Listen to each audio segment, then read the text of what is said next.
For such a time as this. This is what Mordecai would tell Esther, helping her to make a tough decision which would end up saving the children of Israel from extinction. For such a time. You have come into the kingdom for such a time as this, he said. I was thinking about that passage. For such a time as this, you did not choose the day you were born. You did not choose where you would be born. You did not choose the nation you would be born into. You did not choose the family you were in. But whoever you are and whatever the answers are to those questions, you and I am in the kingdom for such a time as this. God's doing something in our lives. One of the problems that we have when it comes to understanding the will of God is that God's will often comes so gradual, you can't even tell. You don't even have an instinct that it might be. And that's what this passage in Esther is reminding us of. Esther 1:6, verse 1, that night the king could not sleep. Now, if you stop there in the text, you have no idea what it means. There have been many times when I couldn't sleep. I wake up. What I do is I keep a pad and pencil next to the lampstand, so if I can't sleep, I'm not going to waste my time staying up. I just start writing some things down. So you want to use your time wisely, but here's the story. The king of Persia could not sleep. Now, he's got silk sheets, 24-hour protection. He lives in a palace, but couldn't sleep. And you can't even tell that this was a God thing, but God's involved in it. The king, not able to sleep, commands that the records of the chronicles of the history book be brought and read to him, which is weird in itself. I mean, if you can't sleep, you want somebody reading a history book to you, but that's what he asks for. And so the historian is going to come and he's going to read something to the king. And it was found, now you got to see this, the historian, there are a lot of scrolls that the king's history was on. The historian picks a scroll, opens the scroll, puts his finger on a spot randomly, but it wasn't random. It was designed by God, and God was behind it. And it was found written that Mordecai, the Jew, who was a Jew in a service of the king, told that two of the king's eunuchs sought to lay hands on the king, so he exposed an assassination. Then the king said, "What honor has been bestowed on Mordecai for this?" And the king's servants said, "Nothing has been done for him." We don't know how long it was, but whenever it was, he never received the recognition that he should have received. And when the king hears this is what he says. The king said, "Who is in the court?" He wants to use somebody to help honor this man Mordecai. And well, the person who was in the court happened to be Haman. What is interesting about it is that Haman had a problem sleeping that night also. The king couldn't sleep. Haman couldn't sleep. He couldn't sleep because he's angry. He couldn't sleep because he has hatred in his heart. He couldn't sleep because Mordecai did not bow down to him as he passed by. And he is so upset he built gallows. And now he's coming to the king to ask the king to hang. You got to see this. He's coming to ask the king to hang Mordecai. And the king has on his mind to honor Mordecai. What a clash of the wills. God said to Abraham in the 12th chapter of Genesis, and I'm just pulling out a phrase, "I will curse him who curses you. God said, I'll bless those that bless you, but I will curse him who curses you. I don't even think Haman ever read that passage, but it certainly sounds like it's a passage directed at Haman. You want to curse Mordecai? In fact, you want to kill all of the Jews and cause them to be extinct? And God told Abraham long before, I will curse him who curses you, because God's eyes run to and fro. God knows what's going on. He's aware. In fact, Scripture says, touch not my anointed, do my prophets no harm. Touch not the one that I've anointed. And Haman does not realize he wants to touch Mordecai because he hates him. Now, getting back to Mordecai for a moment, Mordecai thinks he's overlooked. He saved the king. It was an assassination attempt. He uncovered it, and nothing was done to honor him, and so he feels like he's been overlooked. Have you ever felt like you've been overlooked? And he's waiting. One of the things that you will find in the Scripture, there's so many references in the Bible to waiting, learning how to wait. How do you wait? I don't know. David says, I'll tell you how to wait. Wait patiently. That's not easy to do, to wait patiently. So Mordecai is waiting. He's just waiting. On the other hand, Haman is so angry, he can't wait. And he rushes to the king's palace to ask the king to get rid of Haman. If we could only get to the place where we think about the subject of waiting, because this is what happens when a person waits and they wait anxiously, it's so easy to slip into bitterness. If it's not happening, then we become bitter, or we become angry, or we become upset. And that's why David said to wait patiently. We need to wait patiently.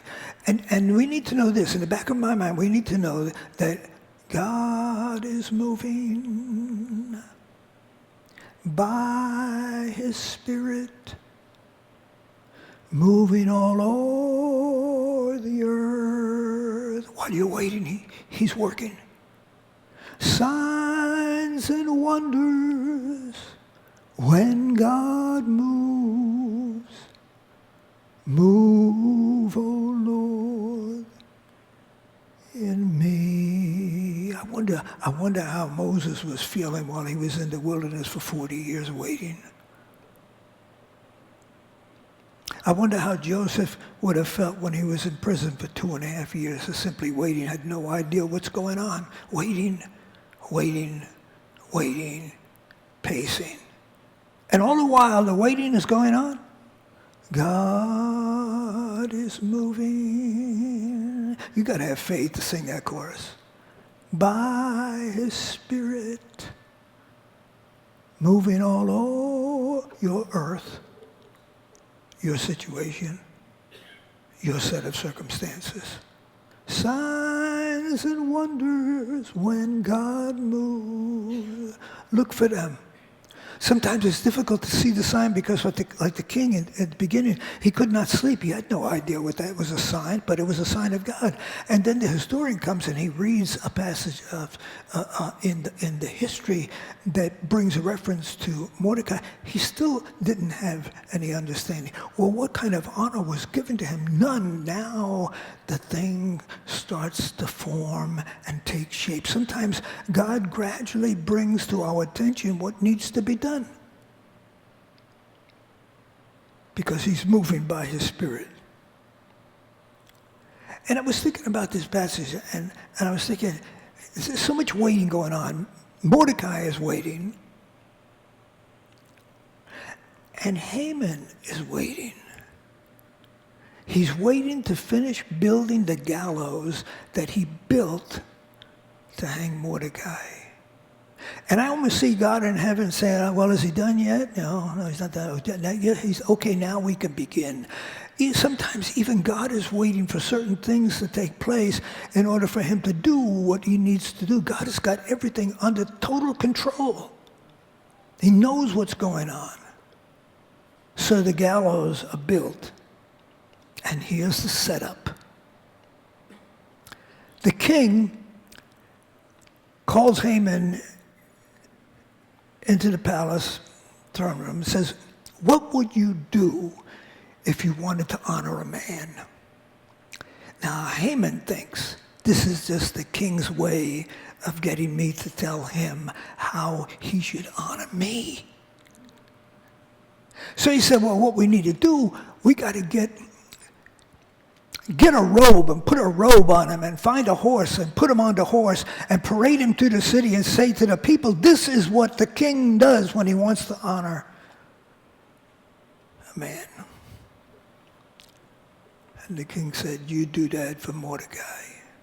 Can you imagine the moment how his heart must have collapsed when he realized the king is not honoring him, but he's actually honoring his mortal enemy?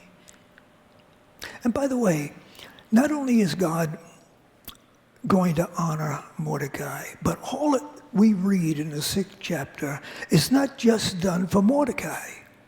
It was being done because God was interested in saving the children of Israel. Sometimes we think that God is doing it for me. Well, maybe he is doing it for you, but he's got a bigger picture in his mind. There's the children of Israel that are going to become extinct if God doesn't move. And so God is using you to bless you, but the blessing's bigger than you, and it's going to rub off on somebody else. Take him around the city and honor him. Tell everybody in the city this is what the king does to honor the man while his spirit is burning on the inside. God pulls the rug out from underneath him. I guess if there's one message in this passage, there's several, but if there's one message, is that God is sovereign. He's sovereign in places we don't even know. In fact, he's sovereign everywhere. Everywhere. We sing this song, he's got the whole world in his hands. When we sing that song and we get the picture of the globe, the planet, in his hands, but it's really bigger than that. That's why the song goes on to say, he's got you and me, brother, in his hands. He's got you and me, sister. He's got you. He's got you where you are. He's got you in his hands. Not only does he have you in his hands, he's going to fight your battles. That's how interested God is in what you're going through. He's willing to fight your battles. I did read something. Nancy had told me something last night that really interested me. She was going through her iPhone, and she said, look at this, look at this. And I looked at it. It was a picture of a hummingbird. And underneath was a little statement. It said, the hummingbird has 3 eyelids. The first eyelid is the one we would know. The second eyelid is for protection. So what's the third eyelid for?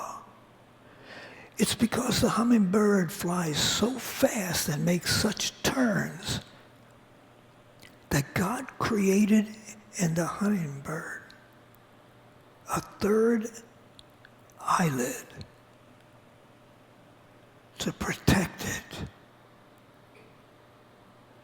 God is amazing. And we see something like that, we are amazed by it because that sounds incredible. God had to get down real tiny, and the hummingbirds, and he had to figure it out so he have a third eyelid. And what do you think God's doing for you? He's fighting your battles. He's got you and me, brother, in his hands. He cares enough about you, to tell me that every hair on your head is numbered.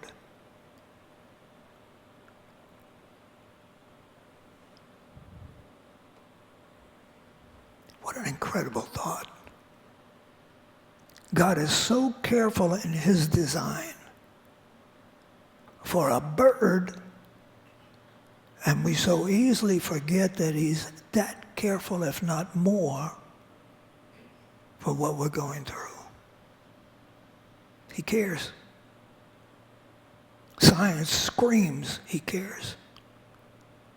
The Bible screams he cares. There's a thought I had this week when I was going through this passage. The system, God is so powerful and God is so much in control and he's such a sovereign God that everything is under his control.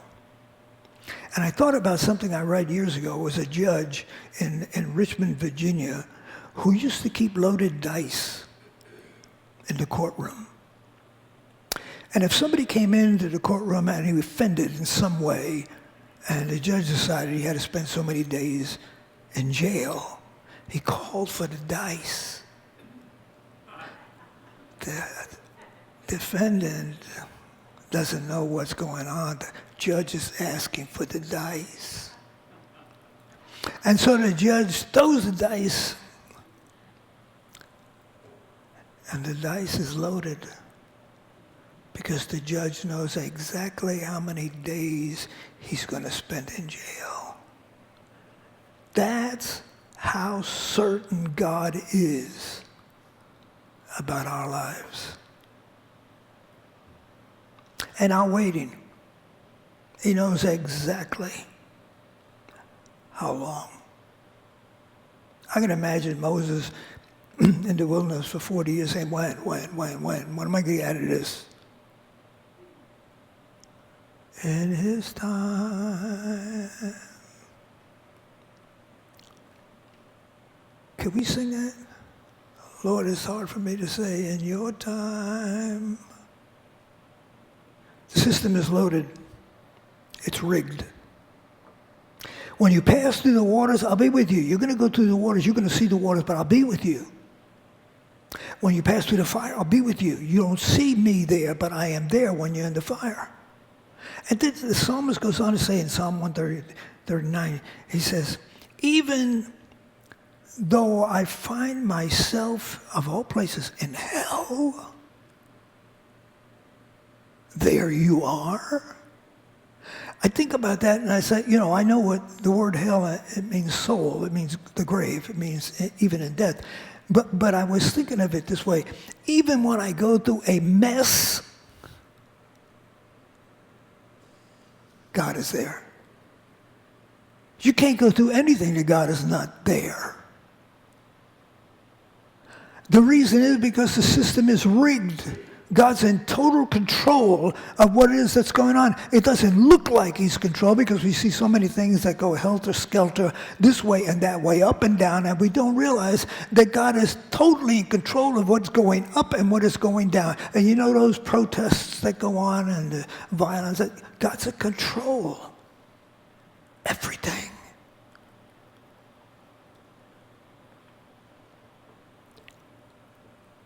There's a scripture that we use so many times, and I'm sure you're familiar with it. Weeping may endure for the night, but joy comes in the morning. When I read that scripture, this is the way I read it. I may be going through the night now, but joy is coming in the morning. And this week I was looking at that verse of scripture and I said, what is really being said here? Life is filled with night and morning. Night and morning. Day and night. Sad and glad. We can't decide that we're going to take one and not the other. It's there. It's what we go through. But God's promise is this. After the night, joy is coming in the morning. Light wins. In the end, light wins.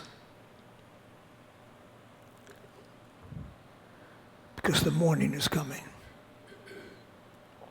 Because God said, we have come into the kingdom for such a time as this. Bring what you're going through to the one who knows how to get you through it. He cares. And it's one other thing, you can't play chess with God. Anybody that plays chess with God is going to lose. There's no way to win. We know, the scripture says, all things, good, bad, high, low, whether it's good, it doesn't matter. All things work together for good to those who love God and those who are called according to his purpose. That means everything. He's in control of everything. He's sovereign over it all. He's sovereign over everything we're going through, everything we didn't go through. He's sovereign over everything. And the thought occurred to me that to play chess with God, to try to win a game of chess with God is futile. And I see it this way. You're sitting on one side of the table and God's on the other side of the table. And God said, wait, before we begin, I just want you to blindfold me. And then after you blindfold me, I want you to move the pieces on the board any way you want. And so you do. You set up a checkmate. And then God says, okay. Takes the blindfold off. He makes one move. And you're checkmated. Because you cannot checkmate God. He's incredible. Satan tried to checkmate God. It says in the scripture that he decided that he would rise above the throne of God and he would take his place above God. And Jesus tells us what happened. Jesus said, I beheld Satan falling like lightning to earth.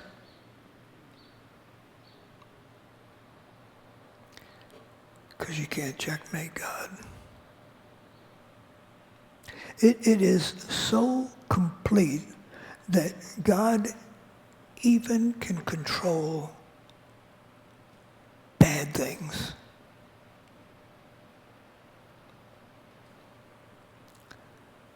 Evil things. You read the story. They took Joseph. His brothers hated him. They took him and they sold him into slavery. And Joseph has no idea what all this means. He's in trouble. He knows he's in trouble, but he has no idea that God's behind it. Sometimes God's behind stuff you don't even know about. In fact, he's always behind stuff we don't know about. So Joseph is being sold, and he ends up in jail. He said, this is an evil plot to destroy him. They wanted to kill him. And God used it. He used what they did. He used the worst that they could do and took Joseph and brought him to the place where God originally wanted him to go, and that was the palace. Second only to Pharaoh. Because God is able.